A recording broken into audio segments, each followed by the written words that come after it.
So what is the long-awaited UNISWAP v3 all about? How is it different from v2? Will this be a game changer when it comes to the automated market maker space? And will it launch directly on layer 2? You'll find answers to these questions in this video.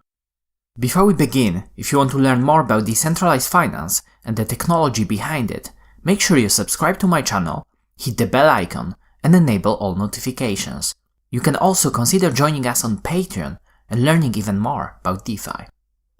Although UNISWAP, as one of the core DeFi projects, doesn't need much of an introduction, let's quickly go through a few major points before we jump into v3. UNISWAP, in essence, is a protocol for decentralized and permissionless exchange of tokens on the Ethereum blockchain. The initial version of UNISWAP was launched in November 2018 and slowly started building users' interest.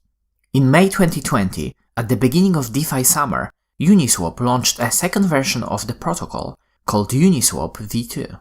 The main feature was the addition of ERC20 to ERC20 liquidity pools on top of ERC20 to ETH pools present in v1. In the second half of 2020, UNISWAP v2 went through a period of parabolic growth and quickly became the most popular application on Ethereum. It also became pretty much a standard for automated market makers, making it one of the most forked projects in the whole DeFi space. Less than a year since its launch, v2 has facilitated over $135 billion in trading volume, an astonishing number that is comparable with top centralized cryptocurrency exchanges. You can learn more about the full story behind UNISWAP v1 and v2 in this video here. Also, the concept of liquidity pools and automated market makers are worth understanding. If you need a quick recap, here is a video. Just before releasing v2, the team behind UNISWAP had already started working on a new version of the protocol, details of which were announced just now, at the end of March 2021. The team decided to launch UNISWAP v3 on both the Ethereum mainnet and Optimism, an Ethereum Layer 2 scaling solution, targeting early May for the release.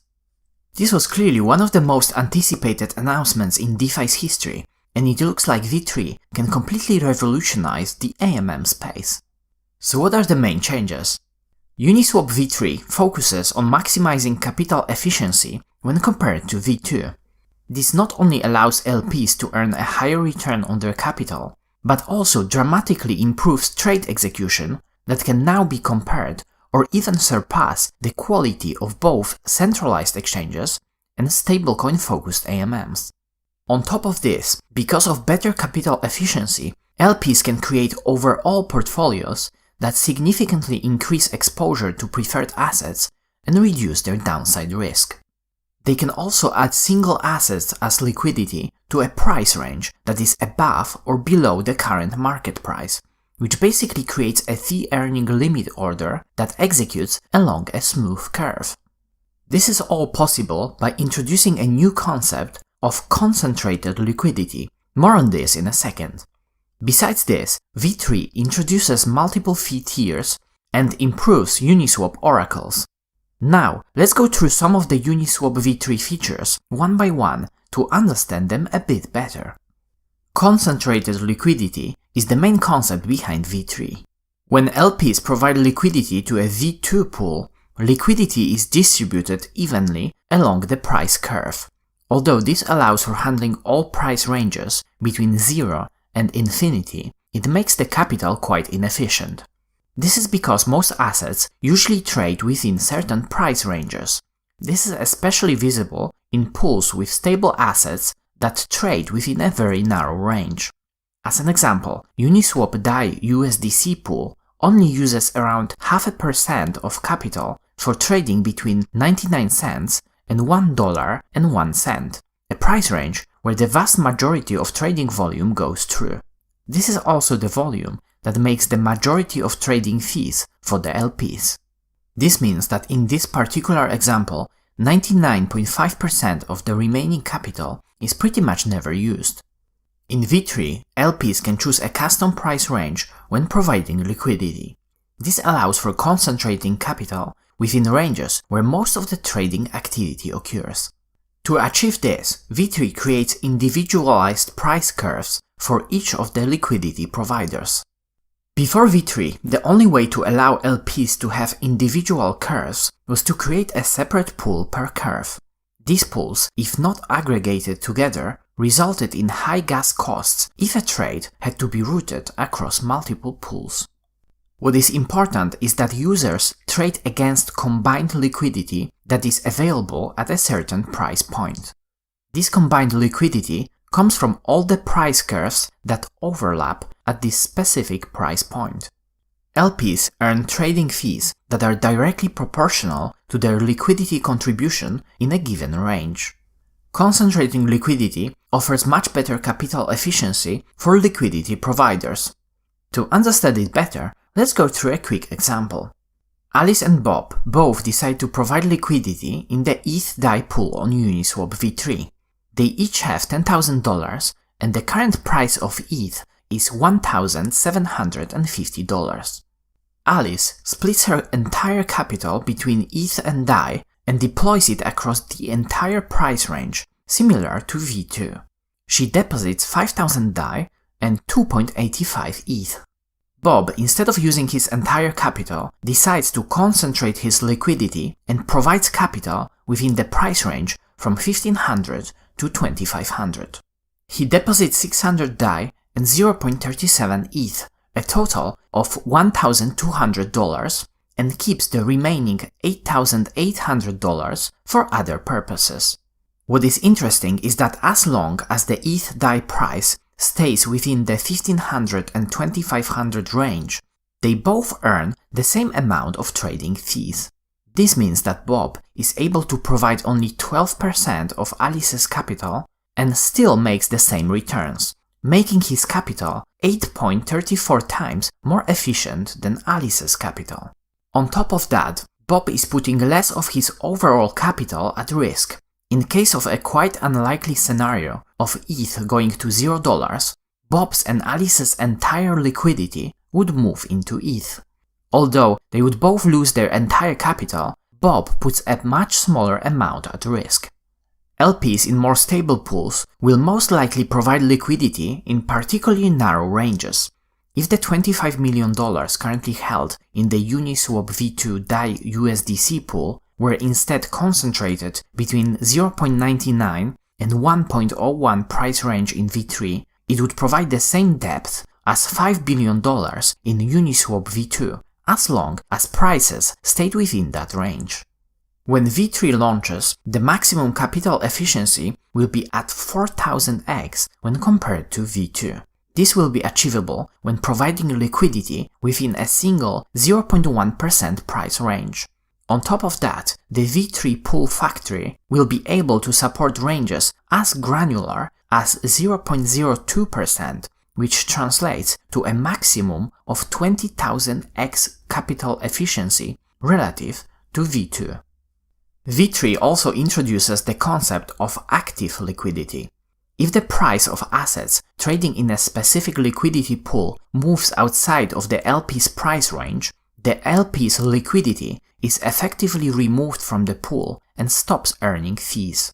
When this happens, the LP's liquidity shifts completely towards one of the assets and they end up holding only one of them. At this point, the LP can either wait until the market price moves back into their specified price range, or they may decide to update the range to account for current prices. Although it's entirely possible that there will be no liquidity at a specific price range, in practice this would create an enormous opportunity for liquidity providers to indeed provide liquidity to that price range and start collecting all trading fees. From the game theory point of view, we should be able to see a reasonable distribution of capital, with some LPs focusing on narrow price ranges, others focusing on less likely but more profitable ranges, and yet another ones choosing to update their price range if the price moves out of their previous range.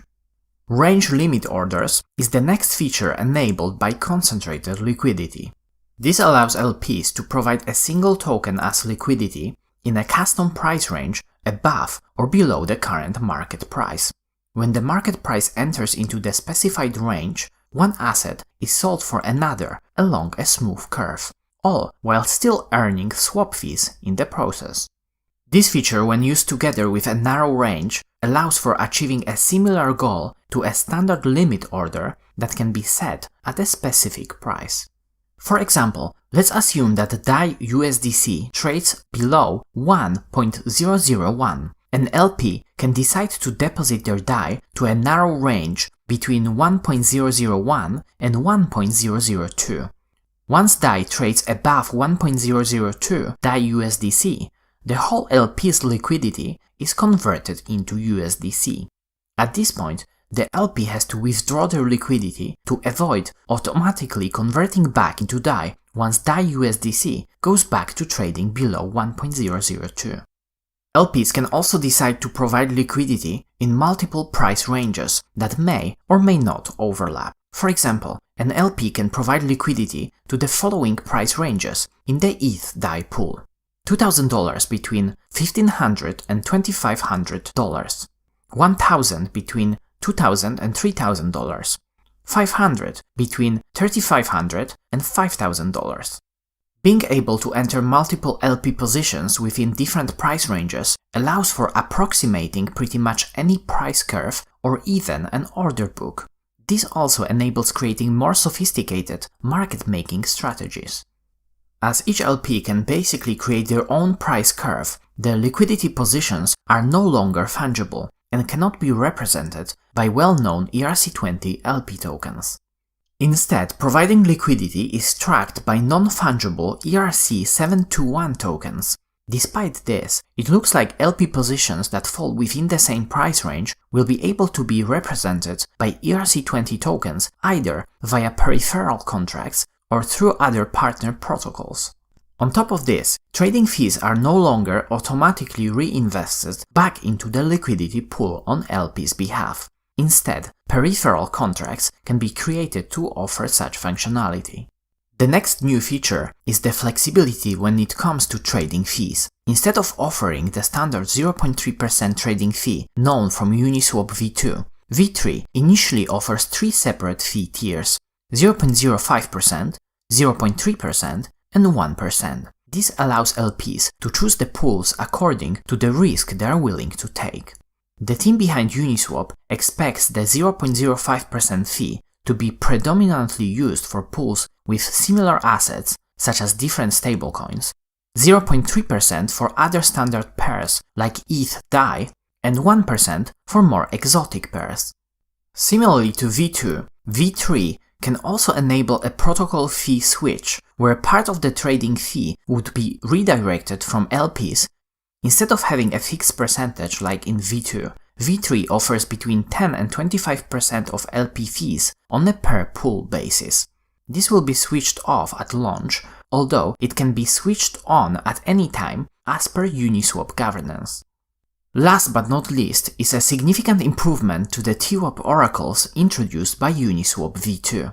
v3 makes it possible to calculate any recent TWAP within the past 9 days in a single on-chain call. On top of this, the cost of keeping oracles up to date has been reduced by around 50% when compared to v2. These are pretty much all the main features behind Uniswap v3. What is interesting is that all of these features haven't caused an increase in the gas cost. Rather the opposite, the most common feature, a simple swap, will be around 30% cheaper than its v2 equivalent. It looks like Uniswap v3 can be a game changer when it comes to AMMs. It basically combines the benefits of a standard AMM with the benefits of a stable asset AMM. All of this while making capital way more efficient. This makes v3 a super flexible protocol able to accommodate a whole range of different assets. It will be interesting to see how v3 could affect other AMMs, especially the ones that v2 couldn't earlier compete with, for example, stablecoin AMMs like Curve. It is also crucial that v3 launches in parallel on Optimism. Optimism is an optimistic rollup based Layer 2 scaling solution that enables fast and cheap transactions without sacrificing Layer 1's security. At the moment, Optimism is partially rolled out and has started integrating with a few selected partners like Synthetics. UNISWAP on Layer 2 should be able to attract even more users who might have been priced out by high gas fees on Layer 1. Exchanges enabling withdrawals to Optimism would be another big step towards the quick adoption of V3 on Layer 2. On top of the V3 launch, an imminent full launch of Optimism will clearly be another highly anticipated event to wait for. Besides this, the migration from V2 to V3 will be done on a fully voluntary basis. In case of V1 to V2 migration, it took just over 2 weeks for V2 to surpass V1's liquidity. It would be also interesting to see if Uniswap's governance decides to further encourage LPs by voting in some kind of incentives only present in V3, maybe another liquidity mining program.